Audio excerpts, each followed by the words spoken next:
Amar es para valientes. Introducción. No siempre podemos hacer grandes cosas, pero sí cosas pequeñas con un gran amor. Madre Teresa de Calcuta. Cuando llegó por primera vez a Kenia, Luis se preguntaba cómo él y sus compañeros de misión, todos ellos españoles universitarios, podrían ayudar en ese caluroso lugar de África. Se subieron al avión sin saber muy bien cuál sería su cometido al llegar a Nairobi.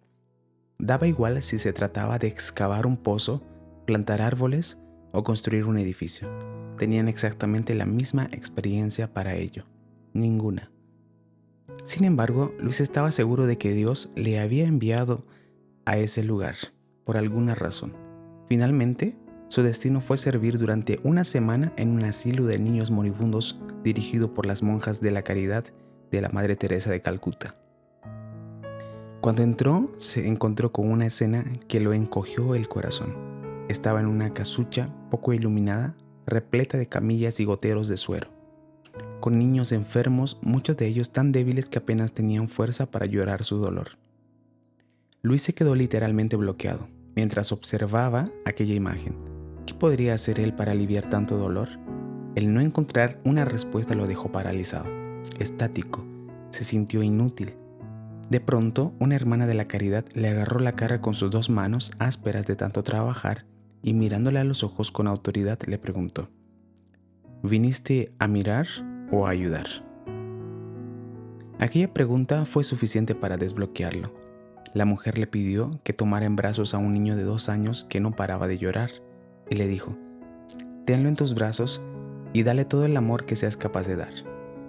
Luis no sabía muy bien a qué se refería, pero quería ser obediente a la petición de la monja, por lo que levantó al niño de la camilla y lo sostuvo entre sus brazos. El niño estaba tan delgado que podría notar sus huesos mientras lo abrazaba. Literalmente podría ver el movimiento de su corazón latiendo en su pecho desnudo. Luis recordó la manera en que su hermana arrullaba a su bebé y le pareció que podría funcionar. Comenzó a cantar al pequeño, a acariciarle el pelo, a sonreírle y a darle besos, como si fuese su propio hijo. Fue todo lo que se le ocurrió, pero lo hizo con todo su corazón. Entonces el niño dejó de gimotear y sonrió, una sonrisa preciosa, en una cara huesuda y sucia de mocos. Pocos minutos después, se durmió. Sin embargo, en un momento notó que el pecho del niño había dejado de moverse, y asustado lo llevó corriendo a la hermana de la Caridad, que poniendo su mano sobre el pequeño, confirmó el fallecimiento. Ella sabía desde el principio que el niño se estaba muriendo. Miró nuevamente a Luis con ojos llenos de luz que contrastaban con la oscuridad de aquella habitación y le dijo: este niño ha muerto en tus brazos y tú te has adelantado unos minutos con tu cariño al amor que Dios le va a dar por toda la eternidad. Aún con el cuerpo inerte del pequeño entre sus brazos, Luis comenzó a llorar y a dar gracias a Dios. En ese momento, comprendió cuál era la razón por la que Jesús le había enviado allí: poder brindar por adelantado el amor que Dios desea dar a las personas por toda la eternidad. Este libro. Cuando escuché la historia de Luis, el Espíritu Santo me habló con urgencia. Quiero que te adelantes al amor divino, que ofrezcas por adelantado una muestra del amor que Dios quiere dar a las personas por toda la eternidad. No necesitas ir a África para hacer esto. Quiero que lo hagas con aquellas personas que voy a poner en tus brazos. Con el tiempo he llegado a comprender que el amor es un asunto prioritario y que ser un portador de ese amor en medio de un mundo en agonía es mi vocación. A través de las páginas de este libro, deseo invitarte a que te sumes a este llamamiento supremo. Y no lo hago en mi nombre, lo hago en el nombre de Jesús, aquel que descendió del cielo a este mundo oscuro, moribundo por el pecado, y nos adelantó el amor de Dios. Con este libro me propongo a desafiarte a que te conviertas en un portador del amor de Dios en medio de tu mundo. He intentado ser muy práctico a la hora de describir lo que significa amar de verdad a las personas de tu entorno. Fundamentalmente a tu pareja, a tu familia y a tu comunidad, por lo que descubrirás que el verdadero amor se conecta con otras virtudes como la valentía, la honra, el compromiso, la protección y el perdón. En segundo lugar, quiero pedirte disculpas. Este libro no es una obra completa acerca de las profundidades del amor. En realidad, creo que solo araño la superficie de un tema que me llevará toda la vida y gran parte de la eternidad a descubrir.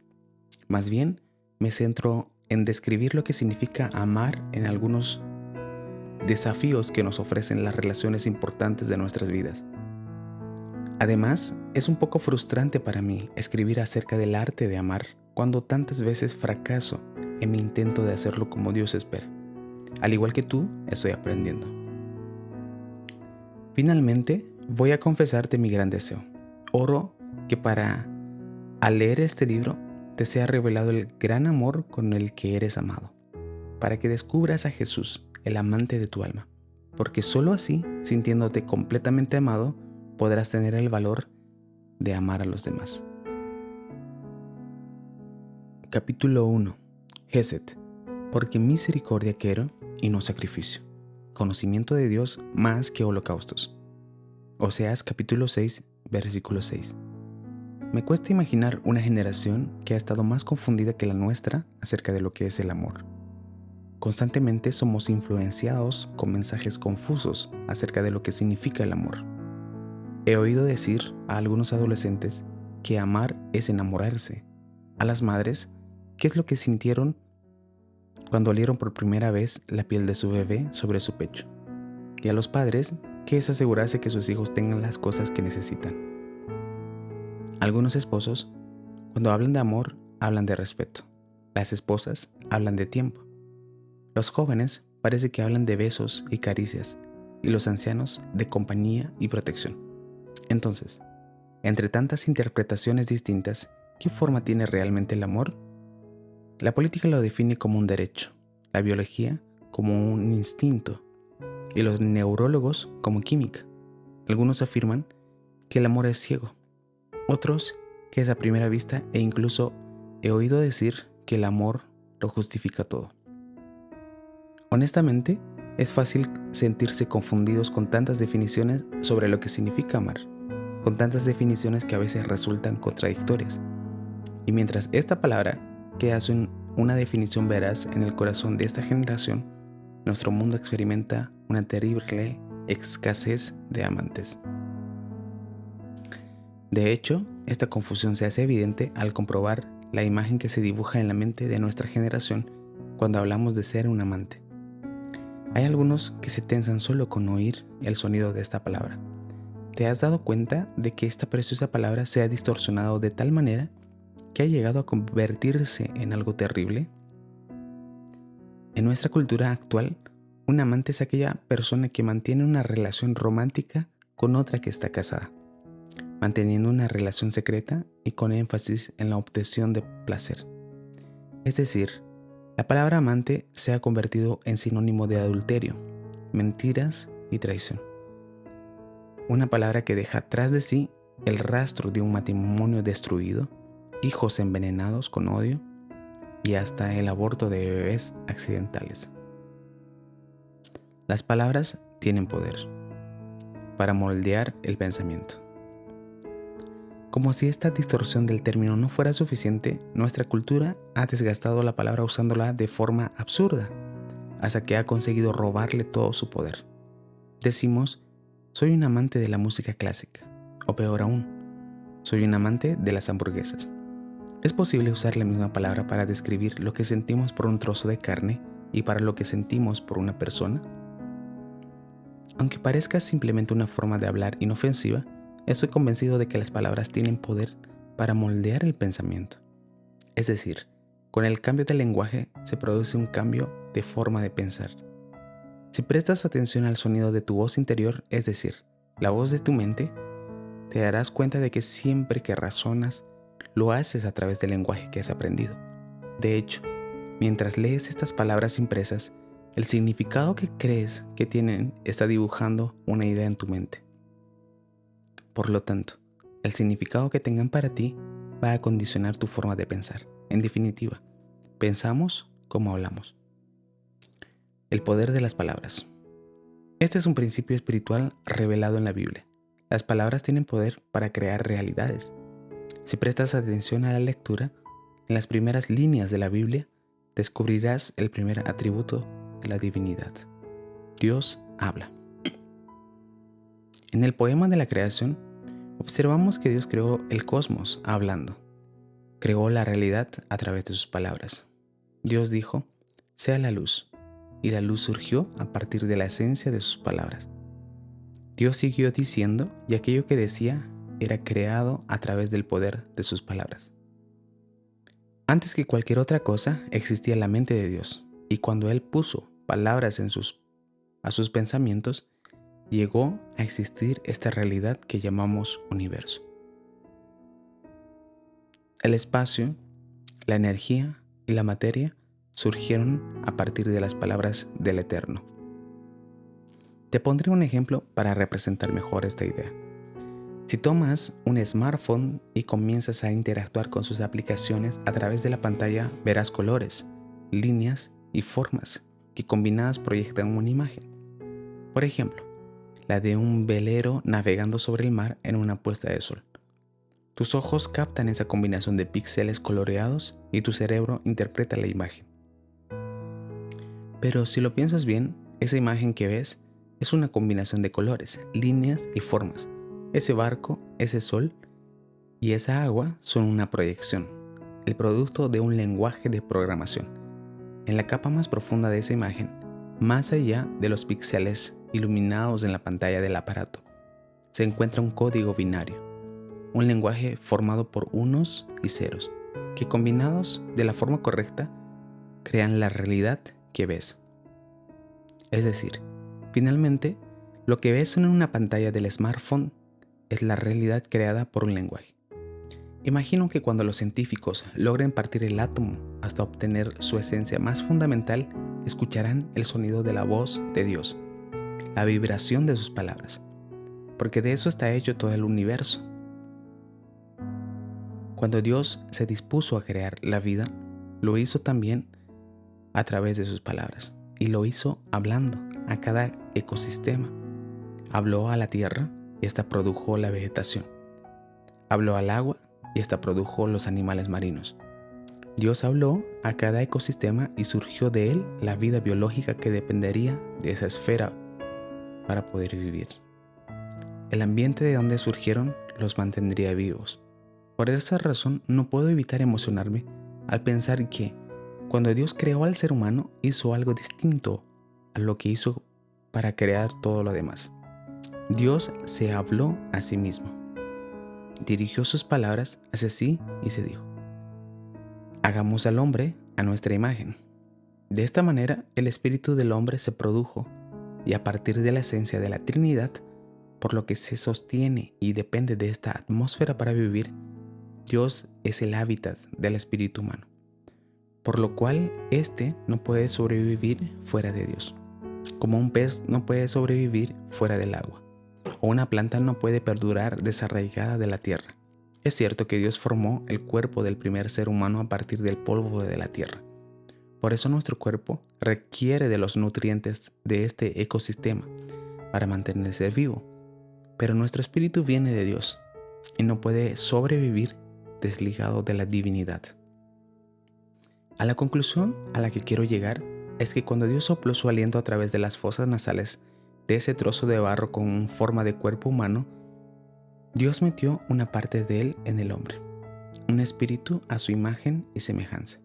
Y voy a arriesgarme a afirmar que uno de los reflejos de Dios que se le otorgó al ser humano fue el lenguaje, ese atributo que nos distingue de cualquier animal sobre el planeta Tierra, que nos da la capacidad de razonar e imaginar, que nos da la habilidad de comunicarnos con otros seres humanos, imprimiendo ideas en las mentes de los que escuchan nuestras palabras, creando conceptos abstractos en el pensamiento, como la belleza, el perdón o la dignidad. Porque es a través de las palabras que definimos lo que es bueno o malo, justo o injusto, verdad o mentira. Moldeamos el mundo que nos rodea a través del lenguaje. En definitiva, a través del don de la palabra que Dios nos ha dado, creamos los conceptos que van a impulsar nuestras almas, que van a dar sentido a nuestra realidad y que van a gobernar nuestro mundo.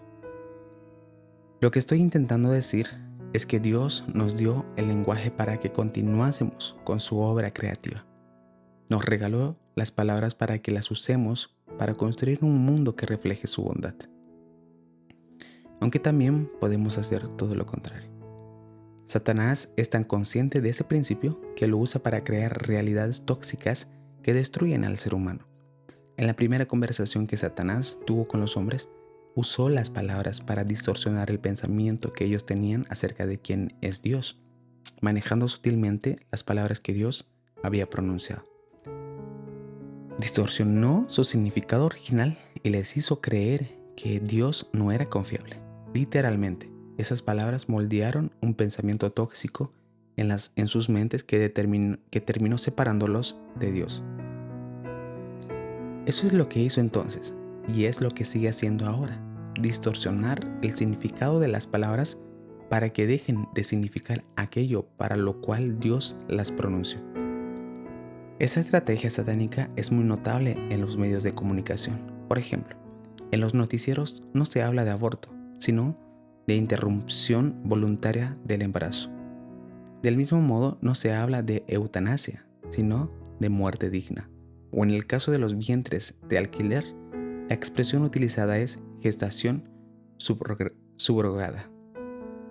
Así pues, un día, en una conversación sobre los asuntos sentimentales de los famosos, un comentarista dijo que había sido infiel a su pareja, y el presentador lo corrigió diciendo que había sido desleal. También oí a los entrevistados contar versiones de su historia diciendo: esta es mi verdad. Pero si hay una palabra que Satanás se ha encargado de distorsionar en nuestra generación, es la palabra amor. Por eso, en este libro me atrevo a hacerte un desafío: que devuelvas a esa palabra su significado original, encarnándola en tu propia vida. Te desafío a que te conviertas en un amante, pero uno según el diseño de Dios.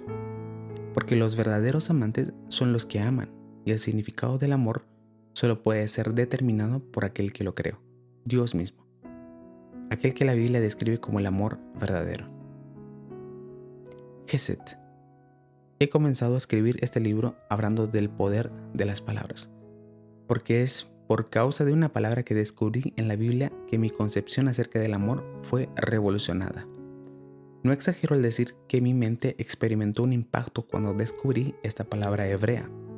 Literalmente tuve que replantearme todo lo que pensaba acerca del amor y cuestionarme seriamente si yo sabía amar. Es decir, el poder de esta palabra cambió mi realidad. Te aseguro que yo creía que sabía amar hasta que esta palabra dibujó en mi mente una clase de amor que yo no conocía, y no pude más que cerrar la puerta de mi habitación y, poniendo mi cara contra el suelo, orar a Dios: perdóname por no haber practicado un amor tan mediocre. Te ruego que me enseñes a amar de verdad. Han pasado años desde esa oración y aún sigo descubriendo lo que significa. Aún sigo luchando con las implicaciones de esa palabra. Me estoy refiriendo a la palabra Hesed. Hesed aparece cientos de veces en la Biblia. Principalmente hace referencia a la relación que Dios tiene con su pueblo, pero también alude a la relación que Dios espera que su pueblo tenga, los unos con los otros. El misterio de esta palabra que se ha atrapado es que es intraducible. Sí, como lo lees, no hay una sola palabra en cualquier otro idioma que represente su significado de Hesed en su totalidad. No la hay. Su significado es tan profundo y rico en matices que los traductores han tenido serios problemas para traducirla al español. No existe una sola palabra en nuestro idioma que represente el significado completo de Hesed, por lo que finalmente los traductores optaron por traducirla de diferentes maneras a lo largo de toda la Biblia: misericordia, ternura, fidelidad, bondad, gracia, pacto. Algunos traductores lo traducen como amor de pacto, o incluso la he visto traducida como amor inagotable. Es fascinante, o por lo menos a mí me lo parece, porque lo cierto es que esa palabra significa la suma de todas esas palabras. Hesed es un tipo de amor lleno de misericordia, ternura, fidelidad, bondad, gracia y pacto. Es un amor que no se agota, que lucha y persiste. un amor tan leal que nunca se rinde. Gesed es una palabra tan ancha, alta y profunda que puedes perderte en ella. ¿Podrías dedicar toda tu vida a descubrir lo que significa? Probablemente es eso que he escrito en este libro, porque quiero comprender mejor su significado. Necesito saberlo. ¿Por qué? Porque definitivamente Gesed es la palabra en la que Dios me ama. Y creo que no hay una revelación más importante para mi alma que esa. La pregunta inesperada. Un amigo me hizo una pregunta inesperada. Itiel, si Dios se apareciera delante de ti y te hiciera el ofrecimiento de responder a una única pregunta, ¿cuál le harías? Estoy convencido de que hay un montón de preguntas importantísimas para la humanidad al estilo de ¿cuál fue el origen del universo? ¿Hay vida en otros planetas? ¿Cuál es la cura del cáncer? No sé cuál sería tu pregunta. A riesgo de parecer un egocéntrico ante tus ojos, la respuesta que le di a mi amigo brotó de mis entrañas. Casi fue un acto reflejo. Le preguntaría cómo es tu amor por mí.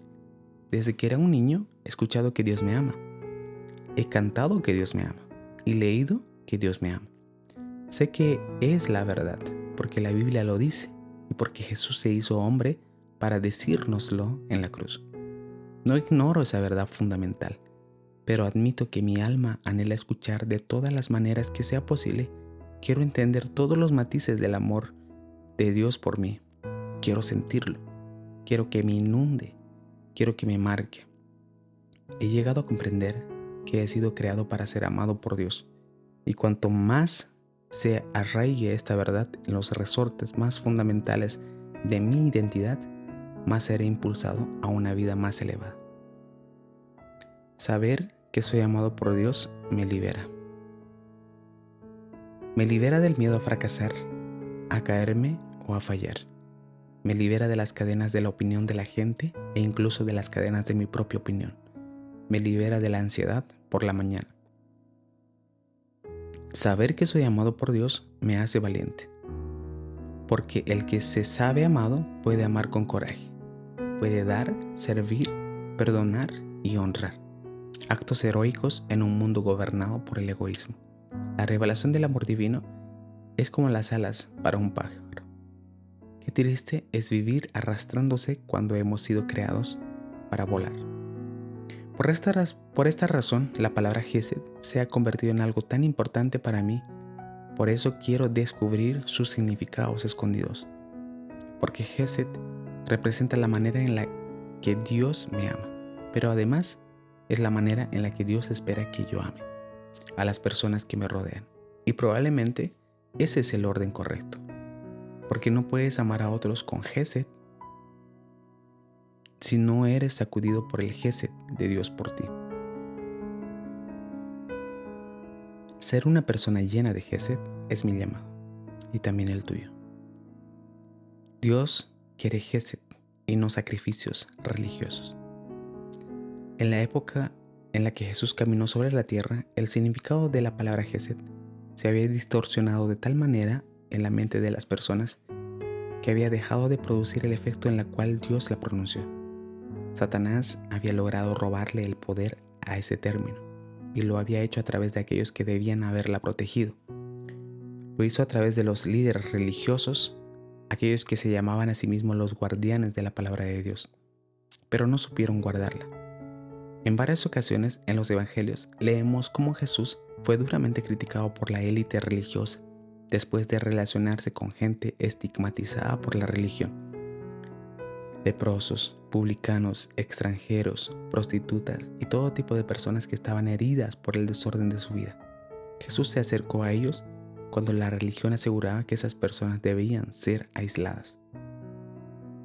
Pero ante tal distorsión de los pensamientos de Dios, Jesús, la palabra de Dios encarnada, levantó su voz para recuperar el significado de una palabra que se había olvidado. Vayan y traten de entender el texto que dice: misericordia quiero, no sacrificios. Mateo capítulo 9, versículo 13. Jesús dijo Esto haciendo referencia al discurso profético de Oseas, donde Gesed es traducido como misericordia. Lo que Jesús les estaba diciendo es, si no son capaces de entender el significado de Gesed, están perdiendo el epicentro del mensaje divino. Porque más que los sacrificios, rituales, las fiestas solemnes o las liturgias de culto, Dios quiere Gesed. Dios desea ver encarnado en ustedes un amor lleno de compasión, leal y tierno. Un amor que no se rinde con las personas difíciles, que persiste en abrazarlas hasta que lo que está roto en ellas se funda con el calor de Gesed. Dios anhela que practiquen el Gesed los unos con los otros, antes de que practiquen cualquier otro asunto religioso. Si no entienden esta prioridad de Dios, no representan correctamente a Dios en este mundo. Vayan y aprendan lo que significa esta palabra. Háganlo por devoción a Dios, por sus propósitos en este mundo. Jesús dijo esto muchas veces y de muchas maneras a los líderes religiosos. Lo dijo tanto que por eso querían matarlo. Y creo que aún hoy sigue diciéndolo, sigue gritándolo con lágrimas. La prioridad en la escuela de Jesús. En otra ocasión, un maestro de la ley divina le preguntó a Jesús cuál era el mandamiento más importante. Le hizo esta pregunta porque cada maestro priorizaba unos mandamientos sobre otros. Y estos matices distinguían las diferentes escuelas rabínicas de su época. Algunas escuelas priorizaban cierta manera de vestir, otras el modo de hacer rituales de purificación y otras determinadas restricciones del Shabbat. Había tantas escuelas como formas diferentes de interpretar un mandamiento, y todas estaban divididas y creían que eran mejores que las otras. A Jesús eso no le enfurecía muchísimo, porque mientras los maestros de la ley priorizaban detalles secundarios de la ley divina, como diezmar hasta la última hoja de menta de su jardín, se olvidaban de lo principal, hacer Gesed. Ante la pregunta del maestro, Jesús dio una respuesta que marcaría la prioridad de su escuela rabínica. Amar a Dios con todo el corazón, con todo el entendimiento y con todas las fuerzas, y amar al prójimo como a uno mismo. Es más importante que todos los holocaustos y todos los sacrificios. Marcos capítulo 12, versículo 33. Jesús fue claro. Todo el mensaje divino se resume en un mandamiento que tiene dos direcciones: amar a Dios y amar al prójimo. En definitiva, se trata de dos relaciones, una vertical y otra horizontal, con Dios y las personas. No obstante, no son dos mandamientos, sino uno solo. Y si alguno intenta cumplir una dirección ignorando la otra, fracasa completamente. Jesús cambió el foco de la religión a la relación. Jesús añadió que amar en estas dos direcciones es más importante que todos los sacrificios y holocaustos que se hacían en el templo de Jerusalén. Quizá esta afirmación no te resulte muy impactante, pero fue estremecedora para los oídos de los judíos que la escucharon en aquel momento. Entiende esto. Toda la identidad judía estaba ligada al templo de Jerusalén y a los rituales que se hacían en él. La ciudad giraba en torno al mismo. Era el edificio de referencia y la razón por la cual judíos de todos los lugares peregrinaban anualmente a Jerusalén. Estos sacrificios y holocaustos se habían convertido en su identidad nacional, en lo que los distinguía de los demás pueblos, lo que los hacía especiales a sus ojos. Entonces Jesús se pone a la puerta de ese lugar y señalándolo con el dedo dice: a Dios le importa bastante poco toda la sangre animal que derraman en ese altar, si se olvidan del amor. El templo es lo que mueve el corazón de ustedes, pero el amor es lo que mueve el corazón de Dios. Era normal que cada vez que Jesús abría la boca, la religión quisiera matarlo, porque Jesús cambió el foco de la religión a la relación, de los sacrificios a la misericordia y del templo a las personas. Demasiado revolucionario para entonces y para ahora. Recuperar el significado del amor verdadero. Admito que tiemblo al pensar que un día estaré cara a cara con Jesús y Él me mirará con esos ojos que traspasan el alma y lo dejan todo al descubierto. Tiemblo porque ese día habré de rendir cuentas por cómo he vivido toda la vida que se me ha concedido sobre esta tierra. Y en ese encuentro con Jesús habrá una pregunta que superará a todas las demás. La pregunta principal en la escuela de Jesús: Itiel, ¿amaste a las personas? Creo que en esa conversación con Jesús, el amor será la regla para medir la grandeza de mi vida. La manera en la que traté el corazón de las personas que me rodean arrancará un aplauso de los ángeles o les hará mirar a otro lado avergonzados por mi mediocridad. Y aunque sé que el amor de Jesús por mí es suficiente para salvarme, quiero percibir en su mirada una expresión de satisfacción. Por eso estoy inquieto con esta cuestión a la que me gustaría responder en este libro. ¿Qué es amar de verdad a las personas que me rodean? Porque este mundo habla de amor, pero no se parece a Gesed. Alguien dice que ama a sus hijos mientras es infiel a su esposa. Otro dice que ama a sus padres mientras les hace pasar noches sin dormir a causa de su estilo de vida. Otro asegura que la ama tanto que por eso la controla, revisa todos sus mensajes y a veces le grita. He escuchado a muchos decir que dar sexo es dar amor, así como hay que respetar todas las maneras diferentes de amar de las personas, pero quizás lo que más me asusta oír es que el amor todo lo vale. Pero no todo vale. Ese tipo de amor es una distorsión. Ese amor no es el original, no es más que otra falacia de la serpiente. ¿Por qué? Porque si desligas el amor de la verdad, deja de ser amor verdadero. Porque si desligas el amor de la fidelidad, deja de ser amor verdadero. Porque si desligas el amor de la responsabilidad, deja de ser amor verdadero. No puedes castrar la palabra Gesed. Tienes que aceptarla con todas sus implicaciones. De lo contrario, no tendrás amor verdadero. Entonces, llegamos a la conclusión de que en el amor no todo se vale. Y de eso se trata en las siguientes páginas, de descubrir las conexiones del amor con el sacrificio, el perdón, la espera, la honra y otras virtudes que componen el mosaico de lo que es el amor verdadero en las relaciones importantes de nuestras vidas. A través de diferentes historias de la Biblia buscaremos la respuesta a la pregunta con la que comenzó este capítulo. Oro para que descubras lo que es Gesed y para que ese tipo de amor te posea, para que, como dijo San Agustín, el obispo de Hipona en el siglo IV, ames y hagas lo que quieras. Si callas, calla por amor. Si gritas, grita por amor. Si corriges, corrige por amor. Si perdonas, perdona por amor. Que exista dentro de ti la raíz de la caridad. De dicha raíz no puede brotar sino el bien.